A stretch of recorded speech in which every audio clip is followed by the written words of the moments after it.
Bakit po ba bumagsak sa H-bar at ano ang mga kinakarap niyang problema? Sa video na ito ay pag-uusapan po natin si H-bar matapos po siyang bumagsak ng 12.41% sa loob lamang ng 24 oras.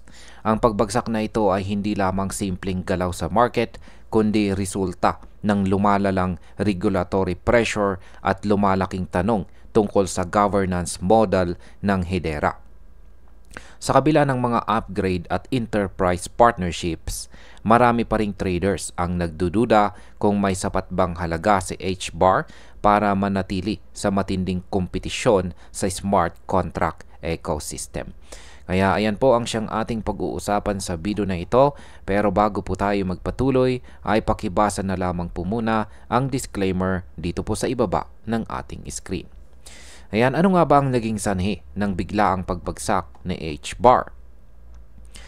Yan, si H-bar ay dumaan sa matinding selling pressure matapos mawalan ng higit 12% ng kanyang presyo sa maikling panahon lamang.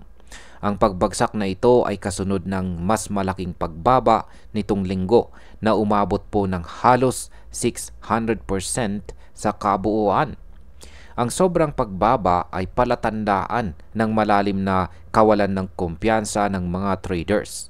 Maraming nagtataka kung kaya bang patunayan ni Hedera ang kanyang halaga bilang project, lalo na sa dami ng katunggali or kakompetensya po niya sa blockchain ecosystem. Sa market impact, ang ganitong matinding pagbaba ay karaniwang nagdudulot ng panic selling at maaaring magpabagsak palalo ng presyo kung wala munang positibong balita na makakapigil dito.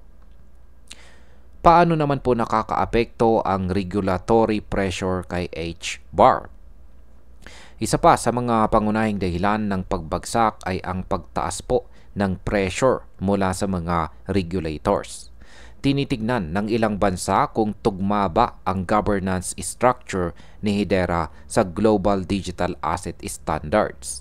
Hindi tulad ng mga decentralized na project, si Hedera ay pinapatakbo ng isang governing council na binubuo ng mga malalaking kumpanya at institutions. Kaya sa market impact, kapag lumala ang pagsusuri ng mga regulators, maaari pong maging hadlang ito para sa institutional investors at posibleng mabawasan po ang kumpiyansa ng market. Ito ay magdudulot po ng dagdag na sell-off kung hindi po agad malilinawan ang issue. Ngayon ay ano naman ang epekto ng technical upgrades sa market? Sa nakaraang quarter ay nag-announce po ang Hedera ng ilang upgrades. Kabilang po ang mas mabilis na consensus at mas malalim na integration sa third-party services. Kahit mukhang positibo po ang mga balita, hindi po ito nagbigay ng malakas na epekto sa presyo. Maraming analyst ang nagsasabing kulang ang upgrades sa direct na pakinabang para sa mga retail investors. Halimbawa, mas mabilis po na consensus ay nakakatulong para sa enterprise adoption. Pero kung walang practical applications para sa mga ordinaryong users, ay hindi ito sapat para magbigay ng boost sa demand. Kaya sa market impact, dahil hindi ramdam ng market ang mga benepisyo ng upgrades, mananatili po ang mababang kumpiyansa at posibleng hindi po magbago ang presyo hanggang may konkretong adoption. Ano naman po ang ibig sabihin ng weak network utility metrics? Ayon po sa data, hindi tumaas ang transaction volumes ni Hedera gaya ng inaasahan. May malaking agwat sa pagitan po ng market capitalization nito at ng aktwal na paggamit ng network. Para sa maraming observers, ibig sabihin nito ay kulang pa rin ang tunay na utility ni H-bar. Hindi tulad ng ibang blockchain kung saan tumataas ang token activity kapag may demand sa decentralized applications. Si Hedera ay tila nakadepende pa rin sa governance decisions kaysa sa organic adoption. Sa market, kapag mababa po ang network utility, madaling maging volatile ang presyo dahil hindi ito suportado ng tunay na paggamit. Posibleng magpatuloy po ang pagbaba kung walang spike sa transaction volume. Ano naman po ang problema sa governance model ni Hedera? Maraming community members ang matagal nang nagrireklamo tungkol sa governance structure ni Hedera. Sa halip na token holders o validators ang magdesisyon, Council of Enterprises ang may hawak ng direksyon ng project. Ang layunin po nito ay stability at protection laban sa manipulation. Pero ang kapalit ay maliit ang impluwensya ng mga token holders. Sa crypto market na mas pinapaboran ang transparency at decentralization, ang modelong ito ay nakikita bilang malaking kahinaan. Kaya sa market impact, hanggat hindi lumalapit sa mas decentralized na paraan ng pamamahala itong si Hedera, posibleng mawalan pa ito ng investors na mas pinapahalagahan ang community-driven governance. Ito po ay magdudulot ng pangmatagalang pressure sa presyo ni HBAR. Ngayon ay ano naman po ang sinasabi ng mga analyst tungkol sa future or hinaharap ni HBAR? Maraming analyst ang naniniwalang mananatiling volatile si HBAR. Ayon sa kanila, kailangan muna ng regulatory clarity at mas malinaw na progress papunta sa decentralization bago po ito muling makabawi.